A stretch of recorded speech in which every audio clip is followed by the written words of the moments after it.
నమస్కారం. RTI 9 news కి స్వాగతం. సంగారెడ్డి జిల్లా సదాశివపేట్ పట్టణంలో నిర్వహించిన శ్రీ వాసవి కన్యకా పరమేశ్వరి జయంతోత్సవము పూజ కార్యక్రమంలో పాల్గొన్న మెదక్ పార్లమెంట్ సభ్యులు మాధవనేని రఘునందన్ రావుతో కలిసి పాల్గొన్న రాజేశ్వర్ రావు దేశ్పాండే. ఈ కార్యక్రమంలో రాష్ట్ర నాయకులు, జిల్లా నాయకులు, మండల నాయకులు, వివిధ మోర్చా నాయకులు, కార్యకర్తలు, ఆలయ కమిటీ సభ్యులు తదితరులు పాల్గొన్నారు. ఆర్టీఐ 9 న్యూస్ సంగారెడ్డి జిల్లా స్టాపర్ మన్నె మల్లేశం.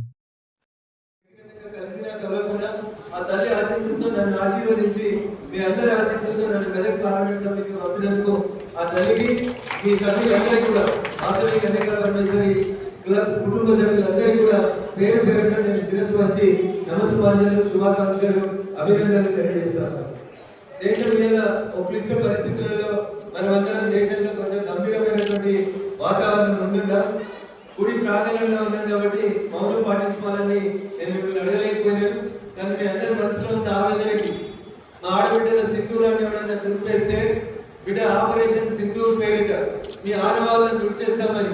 ఈ రోజు తెల్లవారుజామున 1:45 మీ అందరి ఆశీస్సులతో మనందరి ముందు బిడ్డ ఈ దేశ ప్రధాని నరేంద్ర మోడీ గారు ఆపరేషన్ సింధూర్ మొదలుపెట్టి మతం పేరు మీద అడిగి మా హిందూ బంధువుల సింధూరాన్ని తొలగించిన ముస్లింల గొంతుల్ని వస్తుంది మొదలుపెట్టినటువంటి ఆపరేషన్ సింధూర్ సందర్భంగా మీ మా అనేటువంటి తేడా లేకుండా మనందరం ఒకటే తాటి మీద ఈ దేశ ప్రధాని నరేంద్ర మోడీ గారికి అండగా నిలబడాల్సినటువంటి సమయం ఆసన్నమైందని మీకు అందరికీ కూడా సవినయంగా విజ్ఞప్తి చేస్తూ దేశవ్యాప్తంగా ఒక రకమైనటువంటి గంభీరమైనటువంటి వాతావరణం ప్రారంభమైంది. ఈ రోజు దేశంలో ఉన్న అన్ని ప్రముఖ పట్టణాల్లో మాక్ డ్రిల్ పేరిట ఒకవేళ యుద్ధమంటూ ప్రారంభమైన లేకపోతే ముష్కరుల బాంబు దాడులు ప్రారంభమైన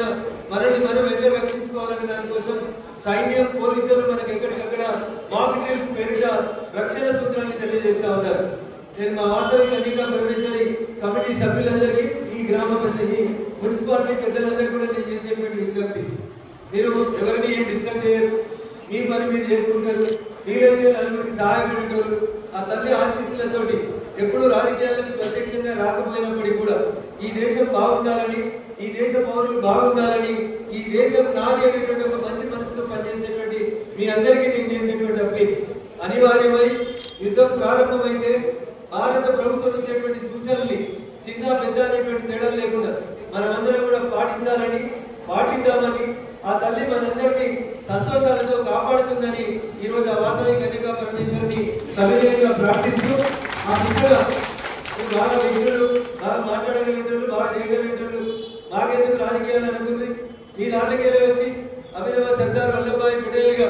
ఈ దేశాన్ని ఒంటి చేతిలో నడుపుతున్నటువంటి ఈ దేశ హోంమంత్రి అమిత్ షాకి వారసులు కాబట్టి మీరంతా కూడా ఆయన తీసుకున్నటువంటి గట్టి నిర్ణయాల్లో నరేంద్ర మోడీ గారికి చేదోడు వాదుడుగా మీరందరూ ఉండాలి. మన ప్రజల్ని మనం కాపాడుకోవాల్సిన సందర్భం వచ్చినప్పుడు అందరం ఒక దాటి మీద జెండాలు, ఎజెండాలని పక్కన పెట్టి, కులం, మతం, వర్గం విచక్షణను పక్కన పెట్టి అందరం కూడా ఒక దాటికి ఉండి ఈ దేశ ప్రధాని ఇచ్చేటువంటి సూచనలు అందరం కూడా కరోనా పాండమిక్ సిచ్యువేషన్ ఎట్లయితే మనోళ్ళని మనం కాపాడుకుంటే కష్టపడ్డామో, మరొకసారి ఒకవేళ దేశ ప్రజానికల్లో ఎవరికి కష్టం వచ్చినా మనం అందరం కూడా అట్లా అండగా నిలబడాలని కోరుకుంటూ, ఎట్లా మనం దైవ ప్రాంగణంలో ఉన్నాం, తల్లి ప్రాంగణంలో ఉన్నాం కాబట్టి ఆపరేషన్ సింధూర్ సక్సెస్ కావాలని, మన ఆడబిడ్డల సింధూర్ని, భరత మాత నుదుటి సింధూరాన్ని తుడుస్తామని బెదిరించడానికి వచ్చినటువంటి ముష్కరులకి బరాబర్ సమాధానం చెప్పాలని, చెప్తామని ఆ దిశగా మనందరం కూడా ఒక తాటి మీద నడవాలని మీ అందరినీ కూడా సవినయంగా వేడుకుంటూ, ఆ తల్లి మీకు ఆ శక్తిని ఇస్తుందని,